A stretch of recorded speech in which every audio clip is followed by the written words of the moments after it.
Today I'm installing a transition from a Flexel to a PVC type setup.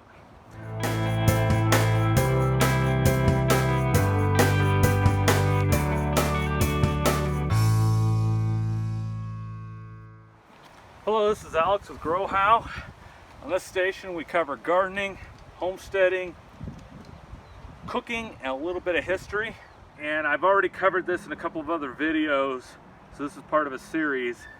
And what I've done now is I've spaced things out because this is a more complex repair. So I've got to make sure that this T fits and I have enough space for this. So this is why this is laid out. Let's look at tools. I had my pipe cutters because I had to cut this down to size. And then I've got a wrench with a 5/16 bit in it. The turnbuckle can have a screwdriver or a straight wrench. You're going to have a hard time getting the torque you need to do it. I've got my big pliers to help me get this on. And that's about all we should need to do. So I'm going to stick this in, push it down as far as I can. I'm going to start turning. Now I got one that's got threads on it instead of just plain barbs, so it goes in a lot easier. Trying to stick one of these in without those would have been difficult. See, I kind of hit a hard spot. It's not going in any further. If possible, I want to get all those barbs in. This one's giving me a little bit of heartache now.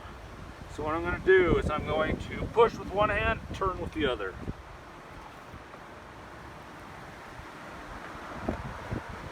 And that's getting it in. Doing sprinklers is always a physical job, and it's not for the old dudes like me. And that is why you'll never see me do a 2-inch again. I physically can't get them together.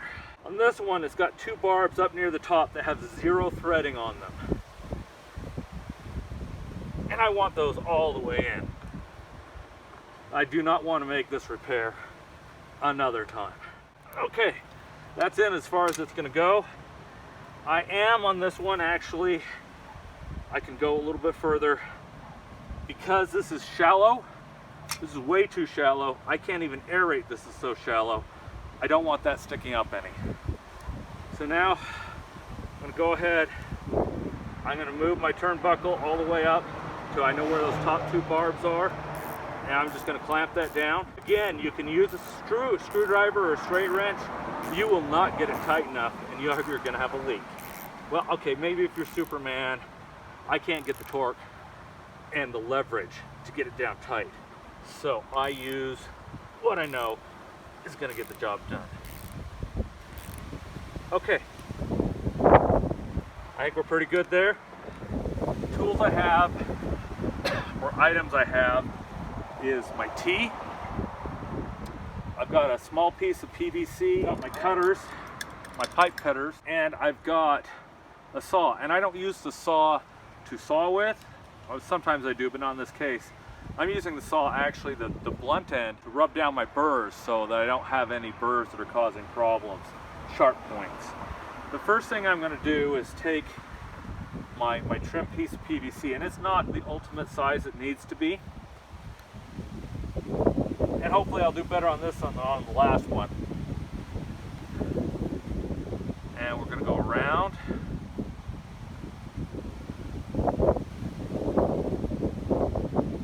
There we go, that's a little bit better. That's kind of gummy glue already. Oh well. And I'm going to go around in here. I'm going to push it in and turn. Okay. That's done. Now I think this glue setup time is 10 minutes. I'm going to clean off that bead there. That bead will weaken your PVC if left there.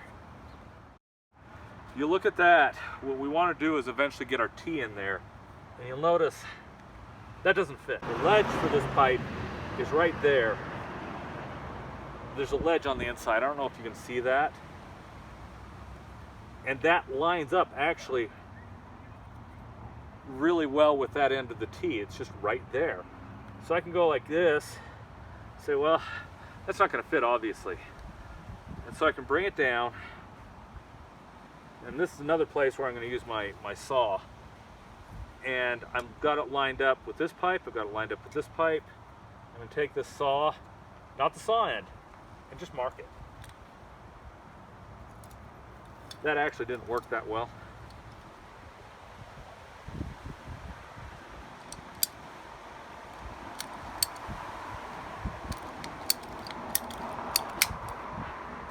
Yeah, hopefully I got that one right.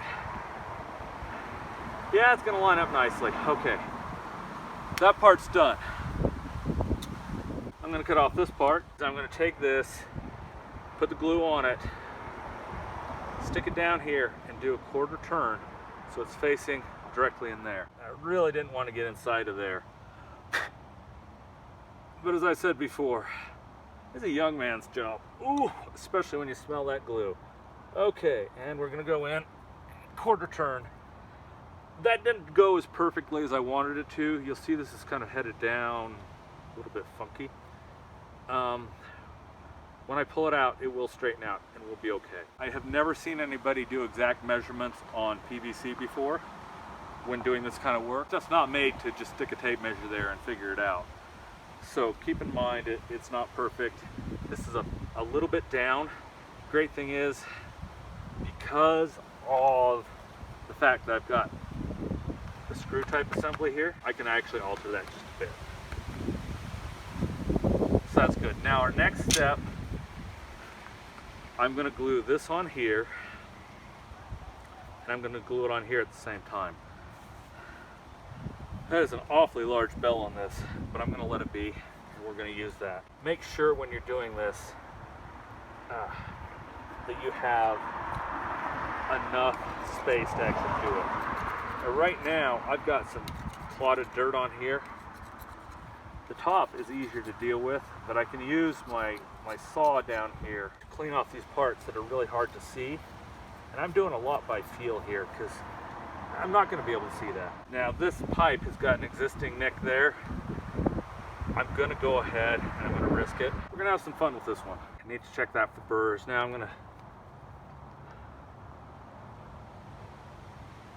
I was hoping to pull this back and do this both joints at once.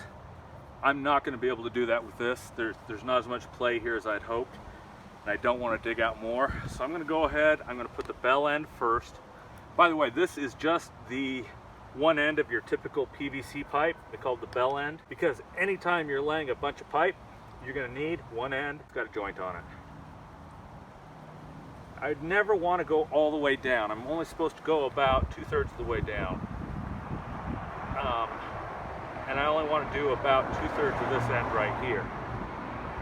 Now this pipe is so old, I probably should have used primer. Pardon me on that. Again, push. And just because of the size of that joint, there's so much on that bell end that intersects with the other pipe. I'm probably going to have a really good successful joint there. Probably the strongest part of this system. This is the fun part because I've got to put those two together. Again, only about 2/3 of the way over it. And that wasn't such a great job, but oh well. Now that is less than perfect because I couldn't turn it, but there are no burrs in this part of the pipe. And so I'm thinking that's going to hold about as well as anything I've done. Not as good as that bell end, but as good as anything else. I do want this to set up a little bit because I'm going to be putting pressure on it again. And I don't want to put pressure while the glue is not set. Oh, look at that. Plenty of room. Okay, catch you in a couple minutes. I'm just going to assume you're going to want to finish watching this project. We're almost there. I got one more piece to put in. Okay folks, we're on the home stretch. I've got one more part to fit in, and then there will actually be another part to this series. This is a repair we've been working on.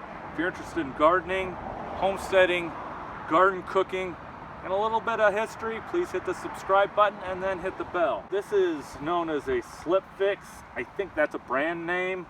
I think this one's called something else by brand. It's the same thing. It slides back and forth with the piston. Now, I did this part perfect to a T. I mean, it is square as you're going to get with a flexible pipe. Unfortunately, that left me with some discrepancy on this side. We're gonna have to just run with it. And by the way, this is a windy, warmish, not hot day, but it is windy, not off. And so that means I've got to work quicker with a little bit more glue than I usually like. I want that extended so I can put that in and turn it. Okay, see how quick and easy that was? Now, clean off that bead. Wait for it to get a little bit set. In fact, I'm going to turn off the camera. I'm going to let this set for a full 10 minutes because we're going to get a much better product if we don't have that stressed. Okay, catch you in a minute. And now to finish it up, I'm going to point out once again, this is important. This is going to be under tension. The pushing this down to be level with this pipe isn't too much, but moving this pipe over here this way, that's difficult. I've tried in my break time here to clear out more of this dirt around here so I've got more room to flex. I got so many roots that I'm in danger of tearing out the pipe. When you have roots that are this close to a pipe and this many of them, usually that leak's been there for a long time. The original joint that would be right here was never glued properly. So now we've got to go ahead and finish this up and do the best we can. I haven't specified this, but you go around this outside pipe once, and you go around the inside of the coupler once. Slip coupler, quick fix, those are a couple of names. Then I go right back around the outside piping again. Remember how I push and twist? There we go. There's a fair amount of tension on that joint. It may cause a failure. Hopefully by that time I can just replace this whole thing. It's as shallow as it is. I don't plan on ever having lawn here, but the next person that comes in is probably going to tear out everything I put in and put a wonderful lawn back in. This really isn't a good system for a lawn. It is just way too shallow. But there you have it. And there's one more step that we'll need to do. Turn on the system. I need to test that joint. And while I'm doing that, I've got to blow all the crud out of the, I think it's 4 sprinkler heads we have along here. Because the nature of this fix, as soon as I started digging, dirt was getting pushed in because it was poorly done. I'm going to wait till tomorrow. I'm going to let all this solidify. I am not in a hurry. Weather's been nice. The brown parts of the lawn that went brown because this was broken are actually greening up. I can wait 24 hours. It's just going to be a better system. Again, despite the challenges, the conversion from a flexible pipe to a solid PVC pipe, the break, the tension on everything, I think we've got a solid fix, and we'll test that out tomorrow and then we'll know for sure. Thank you for following along on this. If you're interested in more gardening, in homesteading, in gardening, cooking, and a little bit of history, please hit the subscribe button. Please hit bell so you'll get notification. This is Grow How, and this is Alex Manana.